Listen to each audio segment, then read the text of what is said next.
What if your entire life shattered in one day, your dreams of motherhood gone, your best friend dying in your arms, and your husband walking out because you chose to raise an orphaned baby that wasn't yours?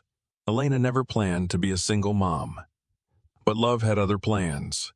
This isn't just a story about loss, it's about fierce love, quiet strength, and the family you choose. And when the baby's biological father shows up months later, everything changes. Where are you watching from? Let me know in the comments, and don't forget to subscribe for more powerful stories like this one. The rain hadn't stopped since morning, clinging to the windows of Dr. Banner's office like it, too, couldn't let go. Elena Harper sat rigidly on the edge of the teal velvet chair, her fingers digging into the armrests, nails pressing half-moons into the armrests, nails pressing half-moons into the fabric. She was 35, successful in her career, respected by her peers, but today, none of that mattered. All that existed in this room was her aching hope, and the woman sitting across from her with a manila folder that looked far too thin for how heavy it felt in the pit of Elena's stomach. "I'm so sorry, Elena," Dr. Banner said gently, her voice that practiced mix of compassion and finality. "We've exhausted every option. Your condition is permanent. You won't be able to conceive." The words came softly, but they detonated like a bomb in the stillness between them. Elena blinked once, then again. She had suspected it. Of course she had. The last cycle had failed, and the one before that. But this wasn't just another failure. This wasn't a setback. This was the end. Are you sure?" she whispered, already knowing the answer. It wasn't a question. It was a breath of disbelief. Dr. Banner reached across the desk and gently took Elena's trembling hand. "I know how deeply this mattered to you, how hard you fought. But continuing with treatment now would only bring you more pain physically, emotionally, and there's no longer a chance of success." Elena nodded slowly, like she wasn't quite attached to her body anymore. Her eyes drifted toward the window where droplets streaked in winding paths, blurring the outside world. A part of her wanted to scream, to argue, to beg for some new miracle procedure, some clinical trial, but that part felt too tired to rise up, too hollowed out by 5 years of trying, praying, pretending. Her thoughts wandered to the nursery at home. The soft sage walls she and Mark had painted on a Sunday afternoon, the empty crib still pristine, the mobile that spun slowly even when the windows were shut. That room had become a mausoleum to their hope. Mark hadn't stepped inside it in months, but Elena still did every morning, without fail, pausing in the doorway like a pilgrim paying tribute to a lost dream. "I should go," she said hoarsely, grabbing her purse and coat, not trusting herself to speak more. "Do you want me to call Mark?" Dr. Banner offered. "No," Elena said quickly. "He's in Atlanta. Conference." The lie slid too easily from her lips. The truth was she couldn't bear the thought of saying it out loud again, of seeing that flicker in Mark's eyes, the one that said he was already mourning something she hadn't fully lost yet. Outside, the sky was the color of old bruises, and the rain had thickened into a steady drumbeat against the windshield of her car. Elena didn't take the usual route home. Instead, she turned down Magnolia Avenue, knowing full well it passed Willow Glen Park, a place she'd avoided like the plague for years. Today, though, she didn't look away. She watched as a young woman in a yellow poncho knelt by her daughter, wiping melted ice cream from the child's chin and laughing like it was the best moment of her life. Elena sat at the stop sign too long, mesmerized. A honk from behind broke the trance, and she drove on, heart heavy but somehow clearer. At home, she bypassed the kitchen, the living room, everything, and went straight to the nursery. The same rocking chair she'd chosen with such care 2 years ago welcomed her as she sank into it, feeling its familiar creak. Her eyes roamed over the stuffed elephant Mark had bought after their first fertility appointment for luck. He'd said, with that lopsided grin she used to love. She didn't hold back the tears this time. These weren't the silent, hopeful ones she shed every month when the tests came back negative. These were messy, soul-rattling sobs, the kind that ripped grief from the chest and laid it bare. The phone rang. She almost didn't answer. She had trained herself, over years of waiting for miracle calls, to always pick up even when her heart wasn't ready. "Elena Harper," a voice asked. "Yes." "This is Memorial General. You're listed as the emergency contact for Lily Monroe." Elena sat up straighter, blood rushing in her ears. "There's been an accident," the nurse said carefully. "Ms. Monroe was brought in about an hour ago. She's in critical condition. She's asking for you. She's asking for you. She's very insistent." "I'm on my way," Elena said, already out the door. The hospital smelled like antiseptic and overused air conditioning. Elena hurried through the sliding glass doors of Memorial General, her shoes squeaking slightly on the polished floors. Her heart pounded, not just from the sprint from the parking lot, but from the fear that pulsed in her throat like a second heartbeat. She didn't remember locking her car, didn't remember grabbing her purse. She just remembered the voice saying Lily. Critical. Insistent. A nurse in pale blue scrubs met her at the reception desk, reading her name off a clipboard. "Ms. Harper. Follow me, please. She's in IQ." Elena followed, half running to keep up with the nurse's brisk stride. The hallways blurred as they passed, each room another pocket of urgency, of grief or hope or endings. It felt like the world was tipping sideways. "She's conscious," the nurse offered gently, glancing back at Elena, "but very weak. She's been asking for you since she came in. The doctor will be in shortly to explain." "Everything." Elena's stomach clenched. Everything. That word held so much weight. The door to Lily's room swung open with a soft push, and there she was, her best friend of nearly 2 decades, now pale and still beneath a tangle of IV lines and beeping monitors. Her skin was ghostly, lips chapped, dark curls matted to her forehead. The sight of her hit Elena like a punch to the chest. "Lily?" she breathed, stepping inside. Lily's eyelids fluttered open, and the moment her gaze found Elena's, a faint smile appeared, weak, but real. "You came," she rasped. "Of course I came," Elena said, moving closer, carefully taking Lily's hand. "What happened?" "Drunk driver," Lily whispered. The words barely audible, ran the light, hit my side of the car. She paused, her breath shallow. "Aria. Wasn't with me. She's at the sitter." A wave of relief surged through Elena, chased immediately by guilt. Aria was safe. But Lily looked like she was fading. "The doctors will fix this," Elena said with forced brightness, squeezing her friend's hand. "You're going to be okay. You'll be chasing Aria around the living room again in no time." Lily shook her head ever so slightly, her eyes sharp with clarity. "No, Lainey. No, I'm not. Don't say that." Elena's voice cracked. "Don't you dare." "I don't have time," Lily said, her hand tightening with surprising strength. "Listen to me. I need you to promise me something." Elena blinked rapidly. "Anything." "Take care of Aria." The words landed like a boulder in her chest. What?" Elena asked, stunned. "She can't go into the system," Lily whispered, tears welling. "She doesn't have anyone else.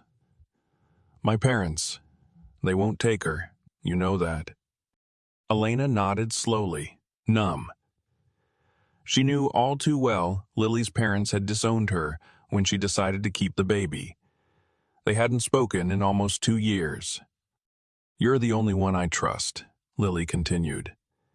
"You've always loved her. You're natural with her. You were meant to be her mother." "I don't know if I can," Elena choked. "You can," Lily interrupted, a fierce urgency rising in her voice. "I named you her guardian months ago. The paperwork's in my apartment, top drawer of the desk. The lawyer's card is there too." Tears slipped from Elena's eyes. Her mind was a whirlwind mark, the diagnosis, the nursery, and now this. It felt like the universe was playing some cruel joke. But when she looked into Lily's eyes so full of love and fear and trust, she couldn't say no. "I promise," she whispered, voice trembling. "I'll take care of her. I'll love her like she's mine." A breath of relief escaped Lily's lips. "She is yours now," she said faintly. "Tell her about me someday. Tell her about me someday. Tell her I loved her more than anything." "I will," Elena said, pressing Lily's hand to her cheek. "I'll tell her every day." Lily's breathing grew labored, shallow. Her lips moved again. "The elephant," she murmured. "She sleeps with it. Won't sleep without it." Elena nodded, storing the detail like a sacred vow. "Got it." "The elephant." "And the lullaby," Lily whispered, the corners of her mouth twitching. "You are my sunshine." But just the first verse. The second one makes her cry. Elena let out a broken laugh, even as the tear kept falling. "Okay. First, only. Stay with me?" Lily asked, her voice barely a thread. "I'm not going anywhere," Elena said, brushing her hair back gently. Lily turned her head slightly toward the window, where the rain had finally stopped. A golden beam of sunlight spilled across her blanket. "Sunsets," she breathed. "Always loved them. Seems right." And with a final exhale, Lily was gone. Elena stood outside the sitter's bungalow, clutching a folded paper from the hospital in one hand and a diaper bag in the other, her heart racing as fast as her thoughts. Everything had changed in less than a day. Her best friend was gone, and she was now somehow a mother, a legal guardian, a promise keeper. She hadn't slept, couldn't. After Lily passed, she'd spent the night pacing her apartment, haunted by echoes of old memories and the weight of what she'd agreed to. She barely remembered driving there, only the sound of the rain softening to a mist and the quiet conviction that had settled in her chest like warm stone. Lily trusted her. She couldn't let that trust break. The front door opened before she even knocked. Corinne, the sitter, was a gentle-eyed woman in her late 50s with soft gray curls and a sad, knowing expression. "You must be Elena," she said quietly. "Come in, dear." Inside, the smell of oatmeal and baby lotion wrapped around her like a blanket. It was warm, lived in, comforting, in a way that made Elena's eyes sting. Karen led her to the small living room, where a portable crib sat near the window, surrounded by soft toys and blankets. Aria was lying on her back, legs kicking rhythmically. A stuffed blue elephant clutched tightly in one tiny hand. The moment her wide, dark eyes landed on Elena, her face lit up in a gummy, toothless smile that hit Elena like a punch straight to the heart. "Hi, sweet girl," Elena whispered, sinking to her knees beside the crib. Her hands trembled slightly as she reached down, lifting Aria into her arms. The weight of her real, warm, alive was grounding. Elena hadn't held a baby in so long, but Aria fit into her arms like a missing puzzle piece. She tucked her face into Elena's neck with a sigh so soft it felt sacred.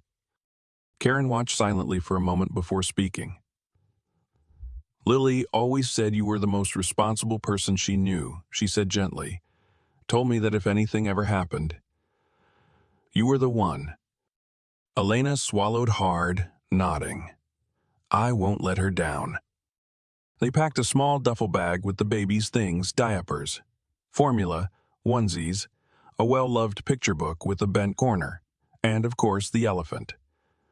Karen showed her how to warm a bottle properly, explained the sleep routine, the feeding schedule. Aria was calm through it all, content to nestle against Elena's chest like she already knew this was where she belonged. The drive back to Elena's apartment felt surreal.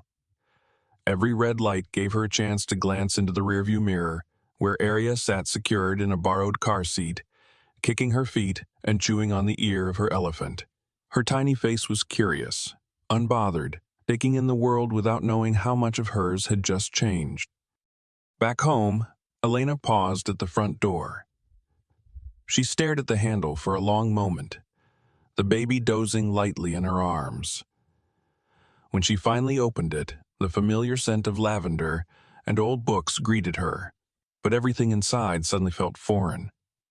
The nursery, the room she and Mark had built with trembling hope and endless what-ifs, remained untouched.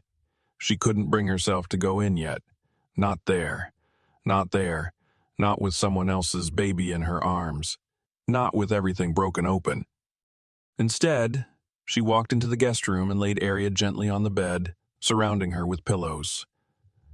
The baby blinked up at her, then let out a soft sigh before closing her eyes again.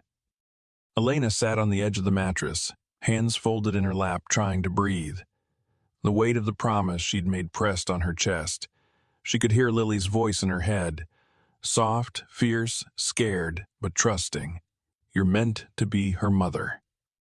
A sharp knock at the door pulled her out of her thoughts. She wasn't expecting anyone. When she opened it, Mark stood on the doorstep, suitcase in one hand, his expression unreadable. I caught an early flight, he said. The hospital called. What the hell's going on, Elena? She didn't answer right away. Just opened the door wider and stepped aside. Come in, she said quietly. Mark stepped into the apartment like it belonged to someone else. His eyes moved across the room, pausing briefly on the diaper bag by the door, the half-drunk baby bottle on the kitchen counter, the soft cooing coming from the guest room. His jaw clenched. So, it's true? So...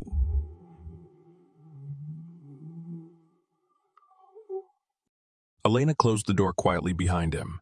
Her name is Aria, she said. And yes, I did. Mark dropped his suitcase by the couch with a dull thud. You made a life-altering decision without even calling me. Do you understand how insane that is? She was dying, Mark, Elena said, trying to keep her voice calm. Lily, she didn't have anyone else. She didn't have anyone else. She named me guardian months ago. I didn't make this decision lightly. He let out a short, humorless laugh. You didn't make it at all. Lily made it for you, and you went along with it like this was some kind of backup plan. Elena's heart flinched. Don't say that. Why not? He snapped. We just found out we can't have kids. And instead of taking a breath, instead of talking to me, you bring home someone else's baby. On the same damn day. She's not just someone else's baby. She's Lily's daughter. And she has no one. She's not our responsibility. She is now. Elena's voice cracked, raw with emotion. Because I promised Lily. And because she's a baby, Mark. A baby who just lost her mother. Mark stared at her, breathing heavily, eyes clouded with something darker than anger, hurt, maybe. Confusion. You should have talked to me. I deserve that? Elena stepped back, shaking her head. You're right. I should have. But I didn't have time. And honestly, I think even if I had, you would said no. He looked away, jaw tightening. That silence said everything. She needs someone, Mark. I couldn't let her go into the system, not after everything Lily did to keep her safe. Mark moved toward the guest room, but Elena stepped in front of him. She said softly, "Please." He stopped, staring at her. "What are we doing, Elena?" "I don't know," she admitted, her voice barely above a whisper. "But I know I'm not giving her up. I don't expect you to decide everything tonight, but I need you to understand that I'm not walking away from Aria." He turned and walked into the kitchen, grabbing a glass and pouring water, like the conversation hadn't just shifted the axis of their lives. When he finally spoke again, his voice was lower, almost tired.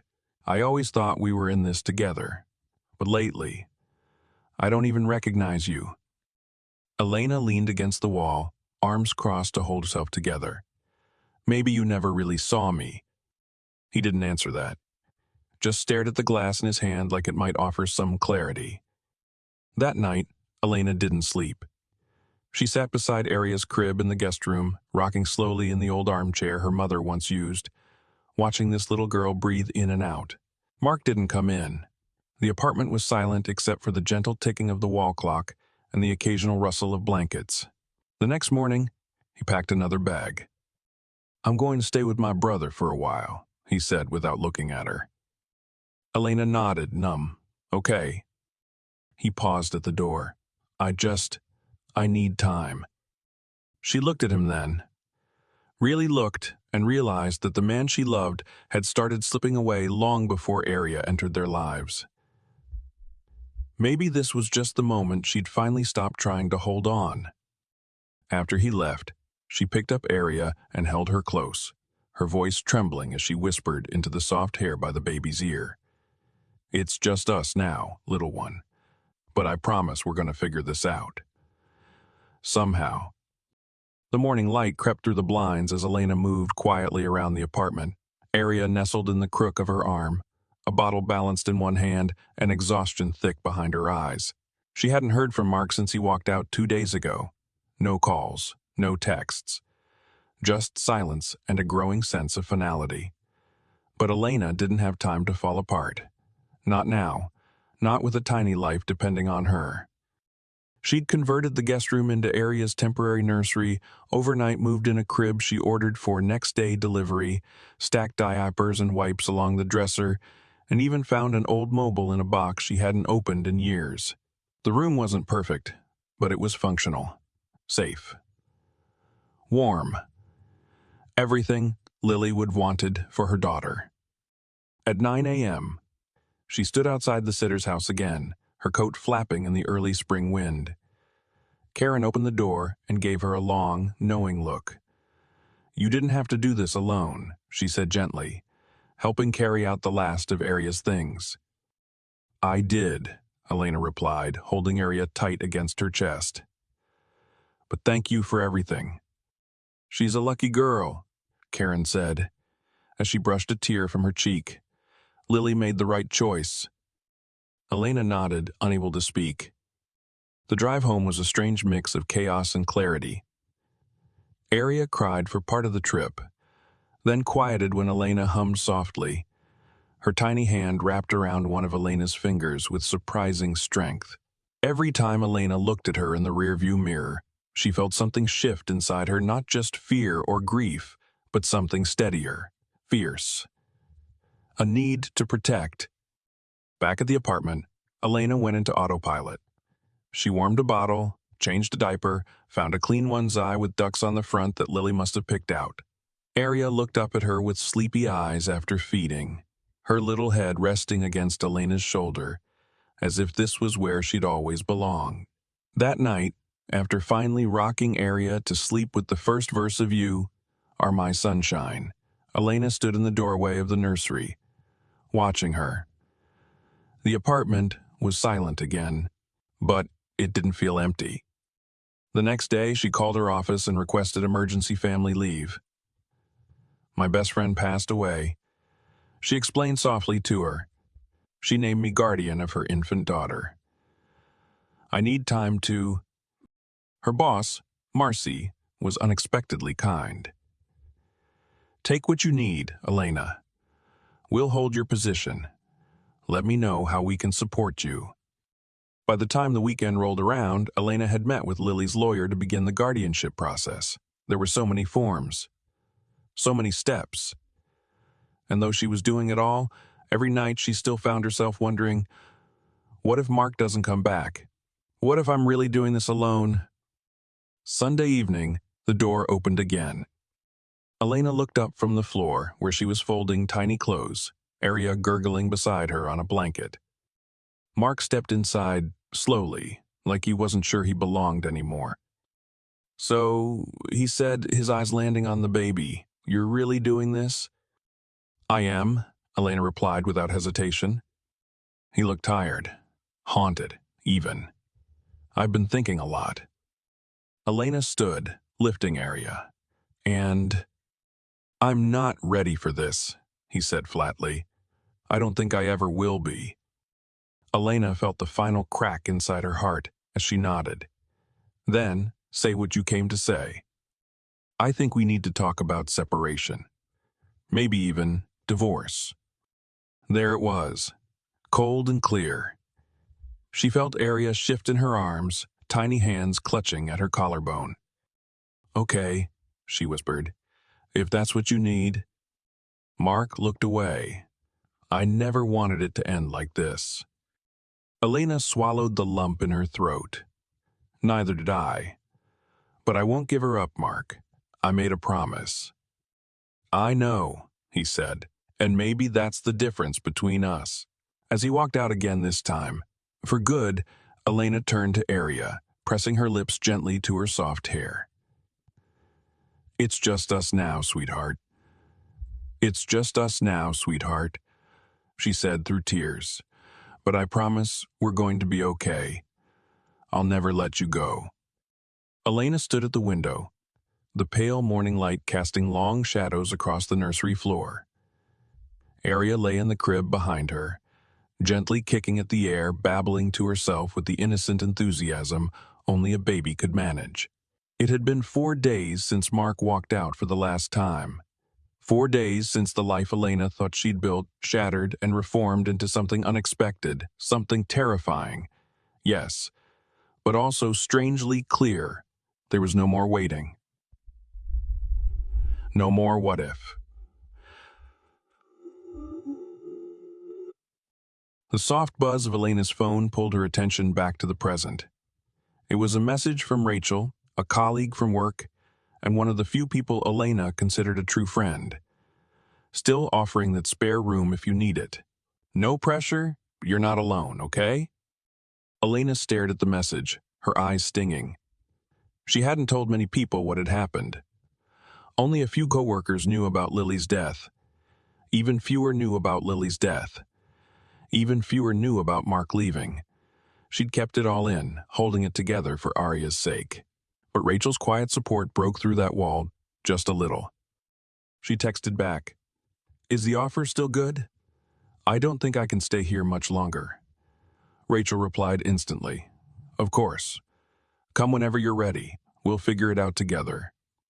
That afternoon, Elena packed a few bags, just the essentials. Baby clothes, formula, diapers, her laptop, a small folder of legal paperwork, and a handful of Lily's photos that she couldn't bear to leave behind. She didn't touch anything in the nursery Mark had once painted. That room held too many ghosts. By 5 p.m., she was knocking on Rachel's door, Arya asleep in the carrier, strapped to her chest. Rachel opened it with a smile that turned to a soft frown of sympathy the moment she saw Elena's face. "No explanations needed," Rachel said, pulling her into a hug. "You're here. That's all that matters." The spare bedroom was small but cozy, just enough space for a portable crib and Elena's suitcase. As she laid Arya down, Elena felt the weight she'd been carrying begin to shift. It wasn't gone, but it had moved somewhere less suffocating. Rachel brought her tea, left dinner warming in the oven, and promised not to hover. "We'll talk when you're ready," she said before quietly closing the door. That night, Elena sat on the edge of the bed, watching Arya sleep. Her phone buzzed with a message from Mark. "I've spoken to a lawyer. We'll draft the separation agreement this week. My parents are helping me organize things on my end." There was no mention of Arya, no apology. Just logistics. Elena didn't reply. Instead, she opened her email and sent a message to the HR director at work requesting information on extended family leave. Then she turned off her phone, lay back on the bed, and cried silently into the pillow, careful not to wake Arya. In the morning, Elena woke to the sound of tiny gurgles and the scent of coffee drifting down the hallway.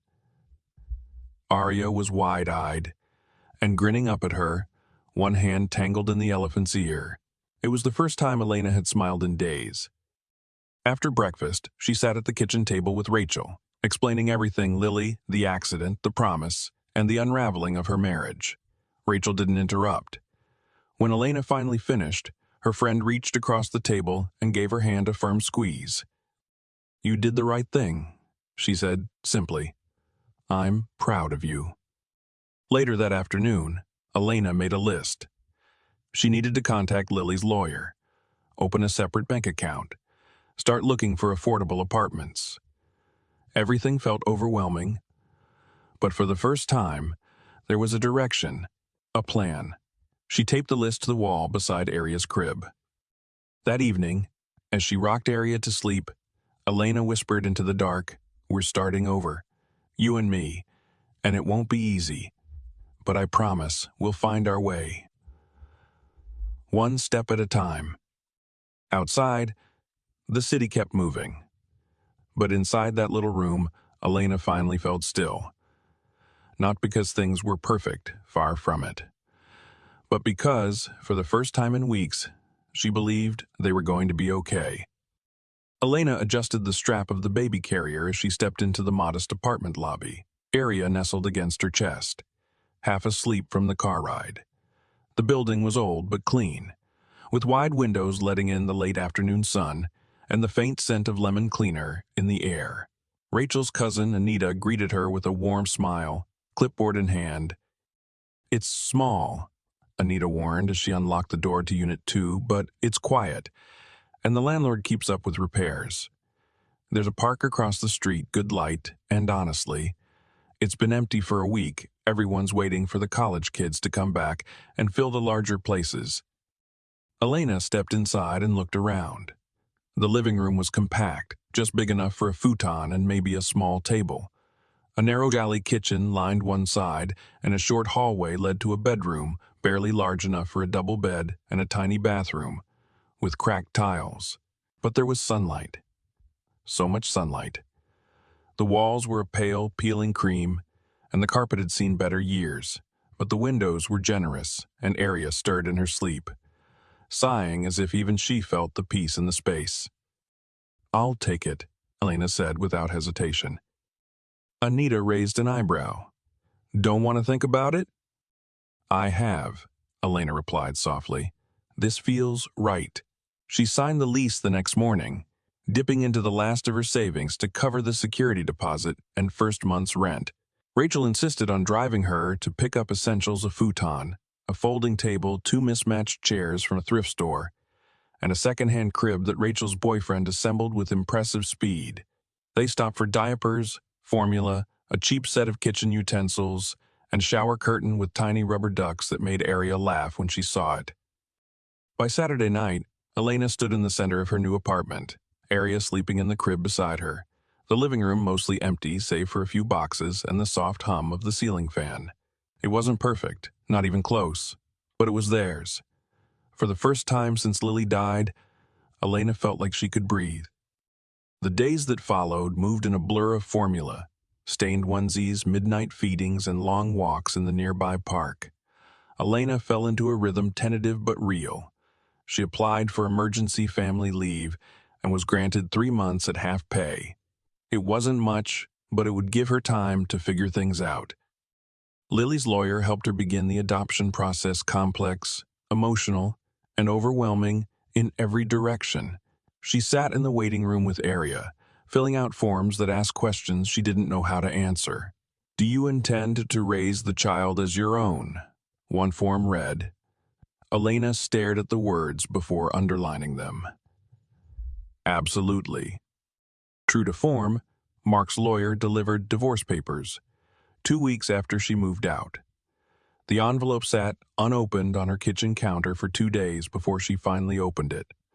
The terms were fair, clinical, and detached, but fair, clinical, and detached, but fair.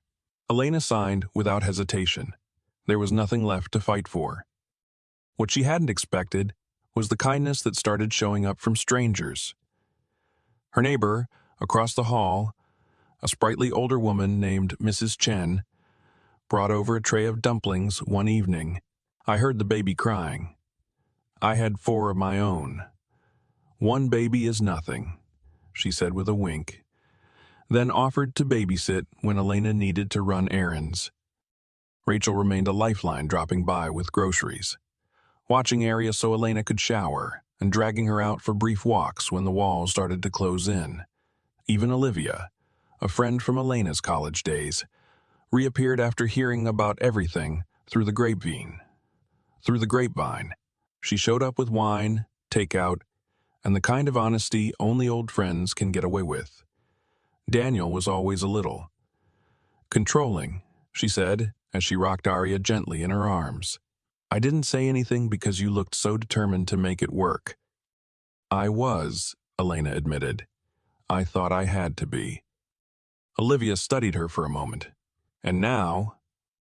Elena glanced over at Aria, who had just discovered her toes and was trying to fit them both in her mouth. "Now, I just want to be enough." "You already are," Olivia said. That night, after putting Aria to sleep and folding the last of the tiny laundry, Elena sat down on the futon with her laptop. The silence of the apartment settled around her like a blanket. She opened a blank document and started to type. "I didn't plan to become a mother overnight. I didn't plan to raise a child alone. But maybe the best things in life are the ones you never see coming." She paused, looked toward the crib, and whispered, Elena adjusted the baby carrier across her chest and stepped out into the crisp morning air, the stroller bag bouncing against her hip. The park across from their apartment had become her daily ritual with Aria, her anchor in a sea of uncertainty. Each morning, they made the loop around the winding paths, passing tulip beds and duck ponds, the world slowly beginning to feel familiar again. Aria, now 8 months old, babbled happily from her stroller seat, pointing at squirrels like they were magical creatures. They had fallen into a rhythm, a kind of delicate balance. Elena had figured out the bottle rotation, the sleep windows, the miracle of white noise. She'd painted the living room walls, a soft yellow to make the space feel warmer, and make the space feel warmer and somehow more like a real home. Mrs. Chen came by twice a week to help with errands, and Rachel still dropped off meals when Elena worked late into the night updating her blog. The Unexpected Mother, as she'd titled it, had slowly begun to attract attention: mothers, single parents, adoptive families, all reaching out with stories, questions, gratitude. She hadn't meant to build a community, but it was becoming one. On a rainy Wednesday afternoon, Elena sat on the floor sorting laundry while Aria played with a teething ring, her tiny face screwed up in a fierce scowl of concentration. The doorbell rang unusual, since most people texted before coming by. She scooped Aria up with one arm and opened the door with the other. The man standing there was in a military uniform, the rainwater dripping from his jacket, his eyes shadowed and tired. He looked to be in his early 30s with short dark hair and a duffel bag slung over his shoulder. "Can I help you?" Elena asked cautiously, shifting Aria on her hip. The man hesitated. "Are you Elena Brooks?" She nodded slowly. "Yes." "My name is Noah Grant," he said. Elena's world stilled. The sound of rain, the soft coo of Arya, even the thudding of her own heart, all of it seemed to fall into a deep silence. "I don't understand," she said. "Lily told me Arya's father wasn't in the picture." Noah exhaled, looking like he'd practiced this conversation 100 times. "She didn't know how to contact me. We dated briefly before I was deployed. She ended things before telling me she was pregnant. I only found out when I got back 2 months ago. He reached into his coat and handed her a folded piece of paper. It was a copy of Arya's birth certificate. His name was there, clear and unmistakable. "I've been trying to track her down," he said. "When I learned about the accident, I was told her best friend took custody of the baby. That led me to you." Elena stepped back, unsure whether to invite him in or shut the door. Arya, sensing the tension, began to fuss. She bounced her gently, trying to stay calm. "I don't want to take her from you," Noah added quickly, sensing her hesitation. I wanted to see her. At least once, to know she's okay." Elena studied him carefully. There was no malice in his voice, just sorrow. And something she couldn't quite name, guilt, maybe. Or grief. "Okay," she said softly, stepping aside. "But just to talk." Inside, she laid Arya on the playmat and offered Noah a seat. He remained standing, watching the baby like she was some distant miracle he never thought he'd see. Arya stared back, wide-eyed and curious, before returning her focus to a stuffed elephant. "She has your eyes," he said after a while. "She has Lily's spirit," Elena replied. They talked for an hour about Lily, about his deployment, about the life he didn't know had bloomed in his absence. He asked questions: her favorite song, how she liked to be rocked, what food made her laugh. He never once asked to hold her, and for that, Elena was oddly grateful. He understood somehow that this wasn't his moment to claim, just to witness. As he prepared to leave, he asked, "Would you consider letting me visit her sometime? No pressure, no legal drama. I just want to know her, even a little." Elena hesitated. Her instinct screamed to protect Arya. But another voice, softer and honest, reminded her that no one could have too many people who loved them.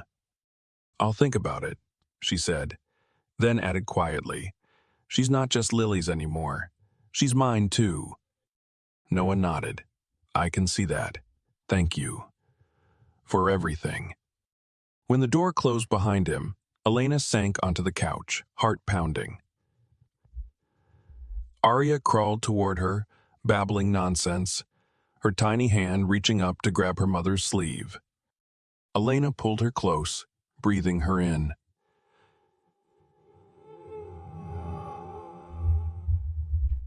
She whispered.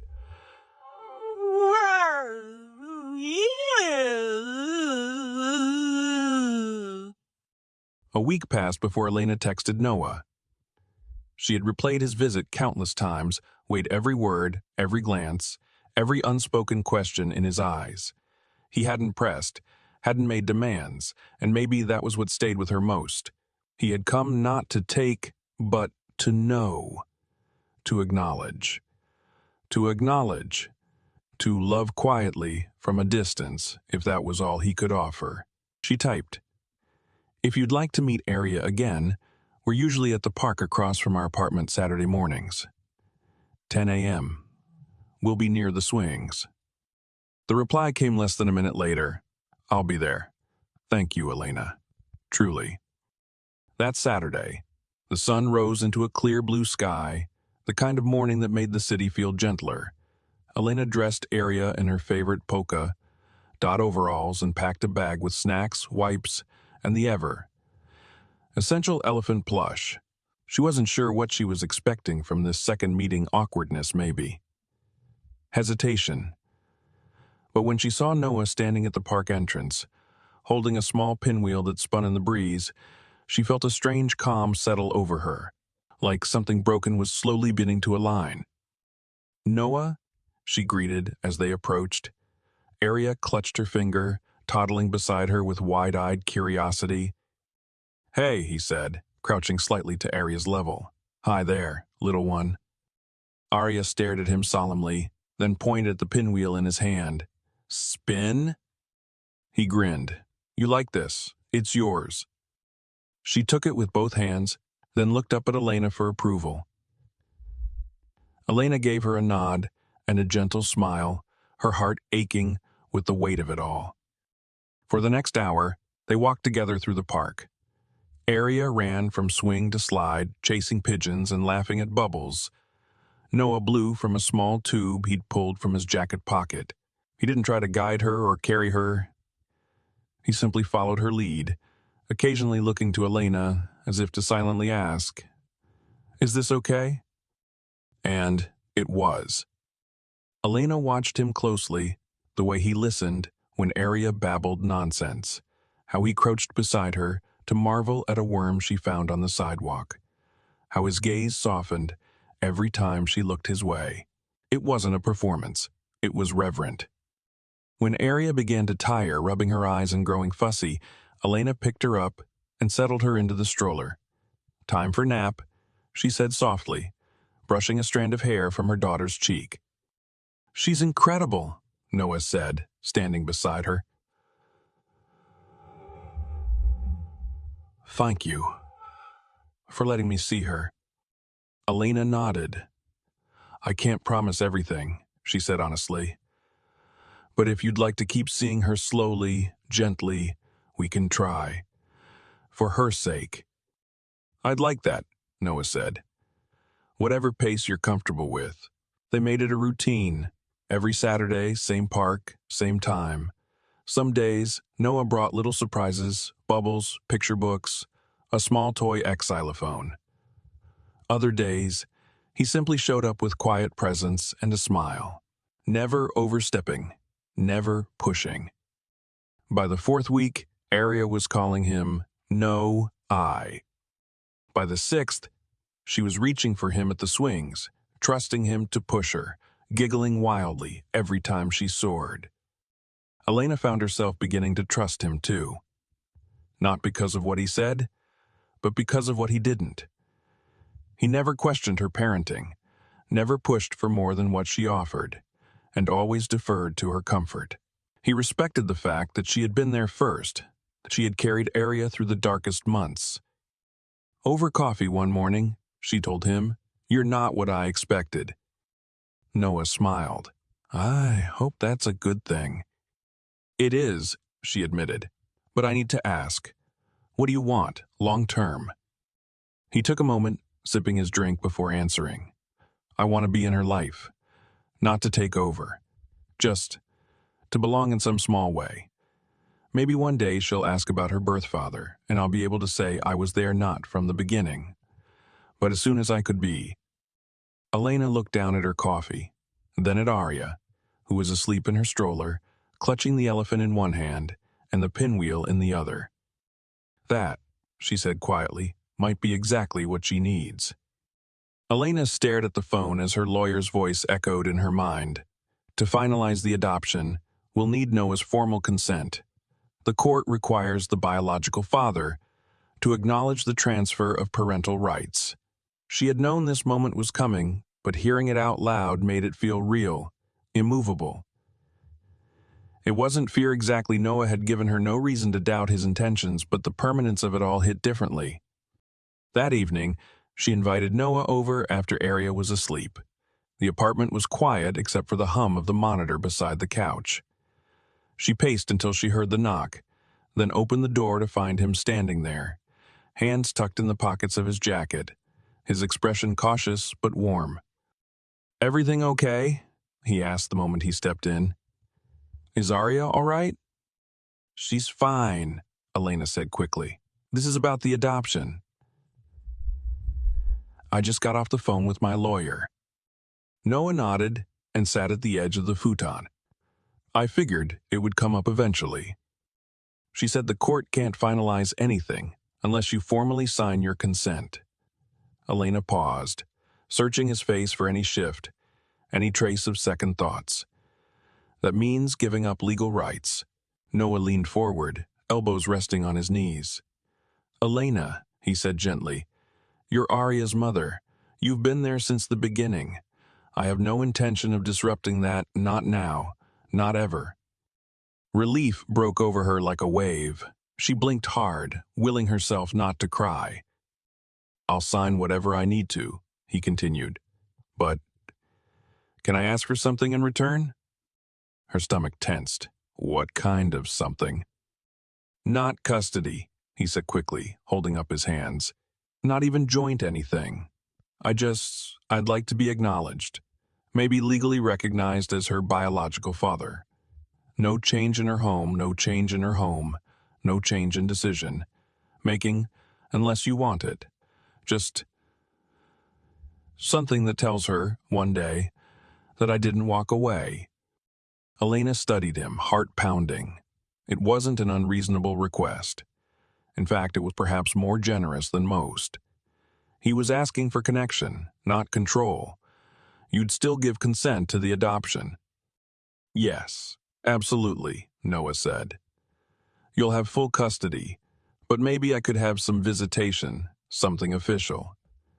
And maybe a say in major decisions like schooling or medical stuff, if that ever comes up. She sat beside him, her thoughts swirling. I want to protect her, more than anything. And I also want her to know where she comes from. If you're truly committed to being a constant in her life.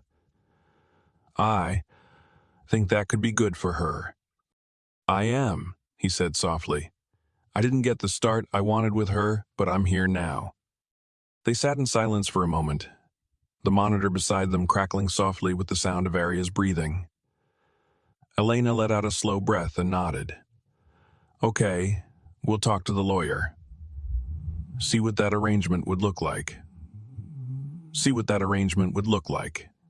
Something solid. Thank you, Noah said, his voice thick. You have no idea what this means.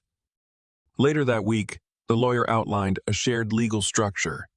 Elena would have full physical custody and primary legal authority, while Noah would be legally acknowledged as the biological father with limited but defined visitation rights and input on major life decisions. It was unconventional, but the court seemed receptive, especially given the evident cooperation between both parties.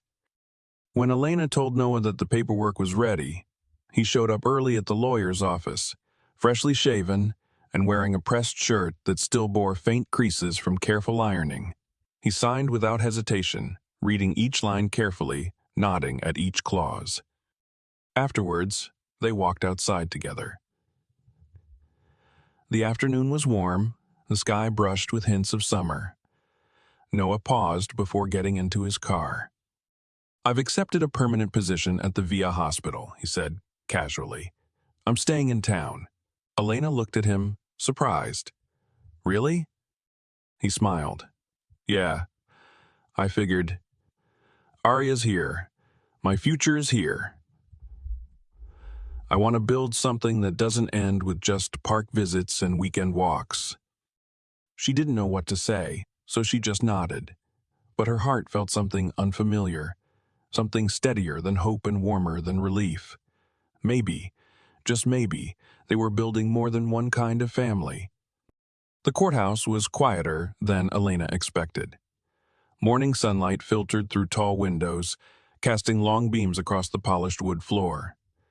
She sat on the front bench with her attorney, her hands trembling slightly despite the calm expression she wore. She smoothed the fabric of her navy dress for the 10th time that hour, stealing glances at the clock on the wall, and then down at the folder of adoption documents in her lap. Behind her, she could hear the soft sounds of Jake entertaining Arya with a butterfly sticker book. His voice was low and patient, his laughter blending with Arya's delighted squeals every time she slapped a sticker slightly off. Sent her and called it perfect. Rachel was there too, sitting beside Olivia, both of them offering quiet smiles and warm reassurance. Even Mrs. Chen had come, dressed in a floral blouse and clutching a small bouquet of daisies for Arya, who insisted on holding them upside down. When the judge entered, the room stood briefly. Elena rose with them, heart pounding, eyes darting toward Jake, who gave her a small nod of encouragement. She was doing this for Arya, for Lily's memory, for the promise she made in a hospital room that still visited her dreams. "Elena Brooks," the judge said, adjusting his glasses and looking over the documents. "And this is regarding the adoption of Arya Lily Grant?" "Yes, Your Honor," Elena replied, her voice steadier than she felt. The proceedings began. Her lawyer reviewed the timeline, the emergency guardianship, after Lily's passing, the temporary custody order, the role Elena had played as Arya's sole caretaker for over a year. Then came the notarized statements, the evaluations, the consent forms.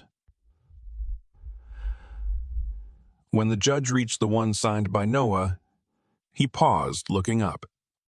"Mr. Grant, you are the biological father, and you've consented to the adoption under the agreement of joint legal acknowledgement with Ms. Brooks."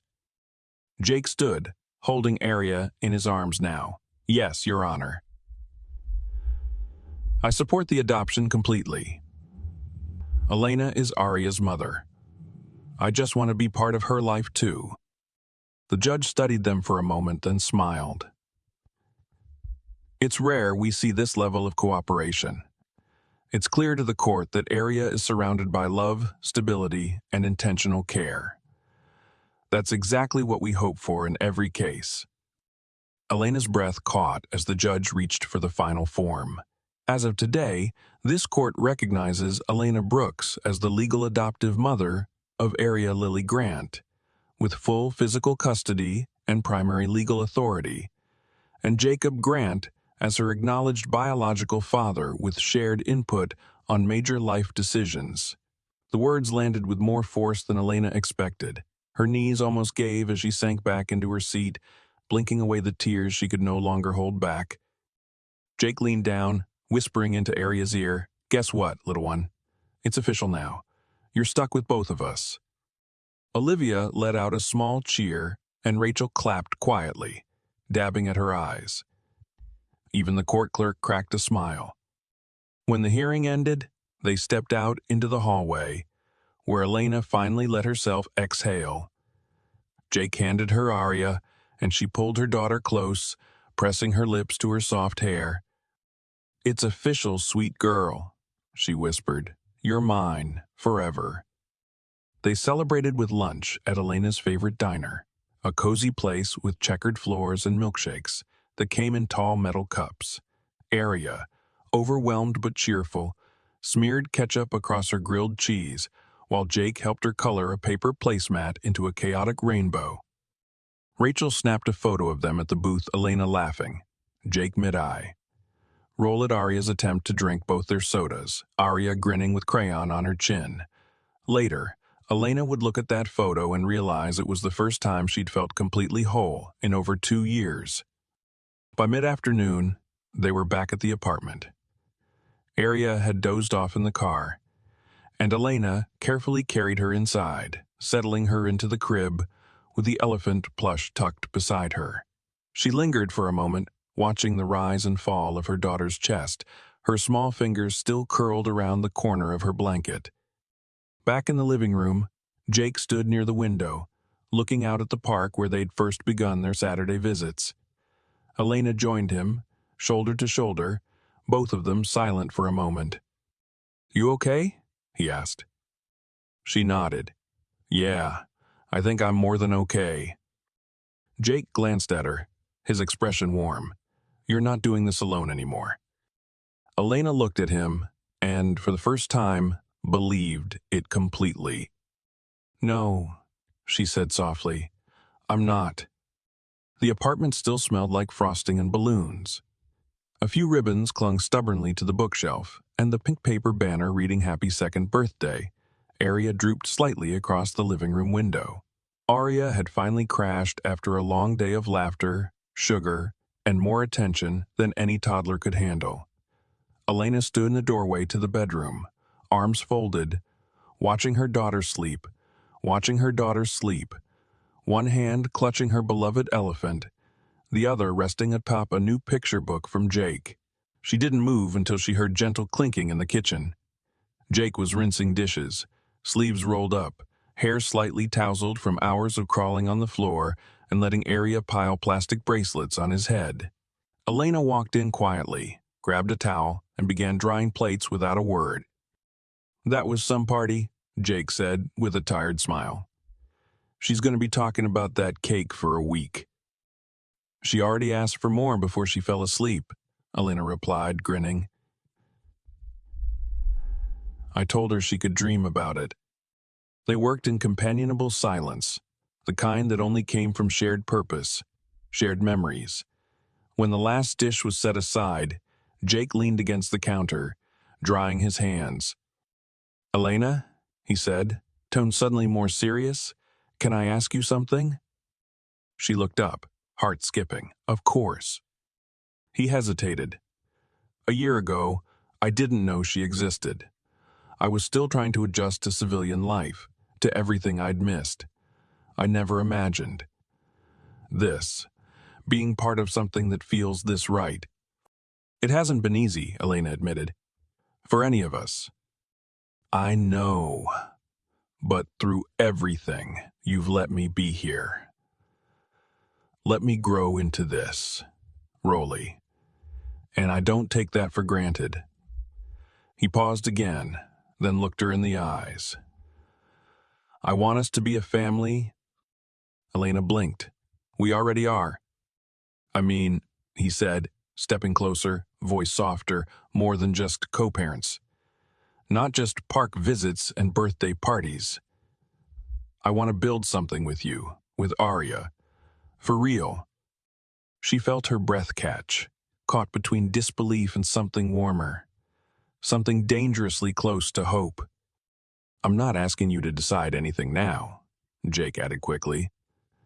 "But I needed you to know. I love her, and somewhere along the way, I started loving you too." The silence stretched between them like a held breath. Then Elena reached out, took his hand. "You didn't just start," she said gently. "It's been growing for a while. I was just afraid to name it." Jake exhaled, relief and emotion washing over his face. "So, is that a maybe?" Elena laughed, blinking back tears. "It's a yes, but slow, Jake. For me." "Slow is good," he said, stepping close enough to kiss her forehead. "We've already done fast. This should last." In the months that followed, they moved like a family already bound by something deeper than paperwork. Jake joined them for dinners more often than not. He took over story time when Elena worked late, learned how to make Arya's favorite mac and cheese, and even figured out the right way to wash her hair without getting soap in her eyes. Arya began calling him Daddy without prompting, as if the word had just finally found the right person. They celebrated small milestones: Arya's first day at preschool, Elena's promotion at work, Jake's new position as a full-time pediatric assistant at the hospital. They made space for each other's pasts and talked honestly about the future. One night, after Arya was asleep, Jake pulled a small box from his pocket. "Before you panic," he said with a crooked smile, "it's not a ring." Elena raised an eyebrow, smiling warily. "Okay." Inside the box was a necklace, a simple gold pendant shaped like a heart, engraved with the initials AGB. "Arya Greatbrooks," he said. "Your daughter." "Our daughter, I just wanted you to have something that says, 'This is real, and it's forever.' I just wanted you to have says, 'This is real, and it's forever.'" Elena's eyes welled up.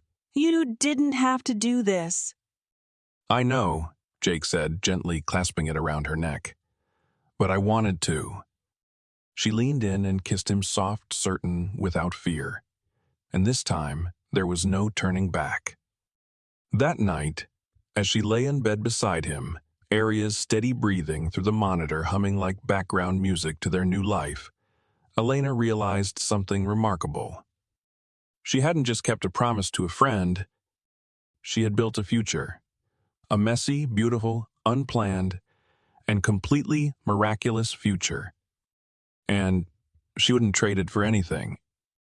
Life doesn't always follow the path we imagined, and sometimes that's the greatest blessing of all. Elena's journey is a powerful reminder that family isn't always defined by blood or by a perfect plan. It's defined by love, commitment, and the courage to open your heart even when it's been broken. She lost so much. Her dreams of biological motherhood, her marriage, her best friend. But in the ashes of that loss, she discovered something deeper. She found purpose in keeping a promise. Strength in choosing what was right, even when it was hard. And in doing so, she built a family not from biology, but from choice. Jake's return didn't disrupt her world, it helped complete it. His willingness to grow, to support without control, and to love both Elena and Aria unconditionally showed that even second chances can blossom into something extraordinary. The story reminds us that healing doesn't come in grand gestures, it comes in late-night feedings, Saturday park visits, quiet conversations, and shared values. That when you lead with compassion and courage, you create space for something lasting. So if you're standing at a crossroads, unsure if you can rebuild after a loss, remember, sometimes the life waiting for you is even more beautiful than the one you lost. All it takes is saying yes to the unexpected. Did this story resonate with you? Where are you watching from? I'd love to hear your thoughts in the comments below. If you found this meaningful, don't forget to like, subscribe, and hit the notification bell so you never miss a story like this. Thank you for being here. You're part of this journey too.